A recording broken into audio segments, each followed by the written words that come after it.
नमस्ते भारत। जनतंत्र टीवी के इस खास कार्यक्रम में आप सभी का स्वागत है और बुलेटिन की शुरुआत करेंगे बड़ी और अहम खबर के साथ।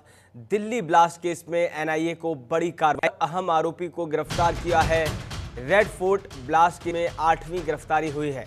डॉक्टर बिलाल पर आतंकी उमर 19 के आरोप लगे हैं।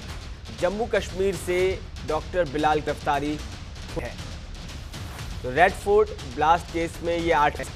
जम्मू कश्मीर से डॉक्टर बिलाल की गिरफ्तारी की गई है।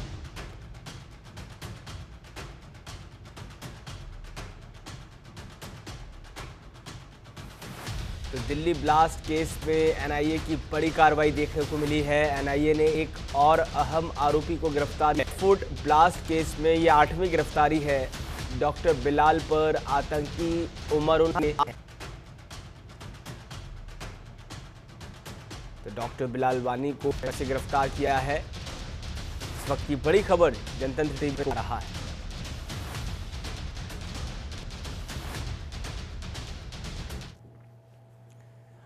और माइक्रोसॉफ्ट ने भारत में एशिया में अपना अब तक का सबसे बड़ा निवेश करने का वादा किया है, जो 1.5 लाख करोड़ रुपए से ज्यादा है। माइक्रोसॉफ्ट के सीईओ सत्य नडेला ने ट्वीट किया, देश के लक्ष्यों को पूरा करने के लिए माइक्रोसॉफ्ट $17.5 बिलियन का वादा कर रहा है। यह एशिया में हमारा अब तक का सबसे बड़ा निवेश है, ताकि भारत के एआई फर्स्ट भविष्य के लिए ज़रूरी बुनियादी ढांचा, कौशल और संप्रभु क्षमताएं बनाने में मदद मिल सके। तो सत्य नडेला ने $17.5 बिलियन का निवेश करने का वादा किया है। माइक्रोसॉफ्ट के सीईओ हैं और इन्होंने प्रधानमंत्री मोदी से मुलाकात की है। मुलाकात की ये तस्वीरें आपकी टीवी स्क्रीन पर जनतंत्र टीवी दिखा रहा है।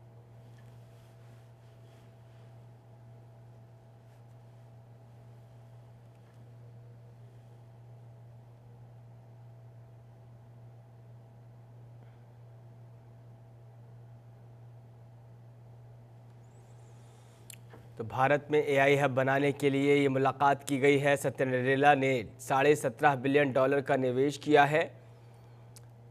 तो माइक्रोसॉफ्ट ने भारत में एशिया में अपना अब तक का सबसे बड़ा निवेश करने का वादा किया है, जो कि 1.5 लाख करोड़ रुपए से ज़्यादा का है। माइक्रोसॉफ्ट के सीईओ हैं सत्य नडेला, उन्होंने ट्वीट करके इसकी जानकारी दी है। देश के लक्ष्यों को पूरा करने के लिए $17.5 बिलियन का वादा माइक्रोसॉफ्ट की तरफ से किया गया है।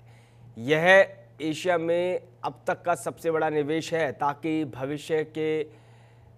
भारत के भविष्य में जो एआई का भविष्य है उसके लिए जो ज़रूरी बुनियादी ढांचा है, कौशल है और संप्रभु क्षमताएं हैं, उसको विकसित करने में, बनाने में मदद मिल सके।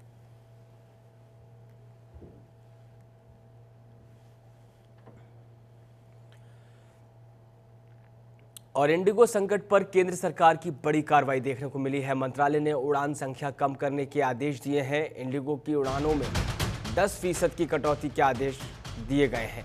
नागरिक उड्डयन मंत्रालय ने कटौती के लिए कहा, इंडिगो के रूट्स में कटौती जरूरी है। उड्डयन मंत्रालय, सिविल एविएशन मंत्रालय ने इंडिगो एयरलाइन की 10% फ्लाइट्स में कटौती का निर्देश जारी किया है। ये फैसला मंगलवार शाम को हुई हाई लेवल मीटिंग में लिया गया, जिसमें इंडिगो के सीईओ पीटर एल्बर्स को तलब किया गया था। इसके अलावा इंडिगो को आज शाम 5 बजे तक डीजीसीए को एक बदला हुआ शेड्यूल जमा करने का भी निर्देश दिया गया है। तो पिछले एक हफ्ते से ज़्यादा समय से इंडिगो की उड़ानें रद्द हो रही हैं। 2 दिसंबर से अब तक कई हज़ार से ज़्यादा फ्लाइट्स कैंसिल हो चुकी हैं, जिसमें मंगलवार को ही 400 से अधिक उड़ानें प्रभावित हुई। दिल्ली, बेंगलुरु, मुंबई, हैदराबाद और चेन्नई जैसे हवाई अड्डों पर हाहाकार मच गया। इंडिगो ने अब तक 827 करोड़ रुपए रिफंड कर चुकी है।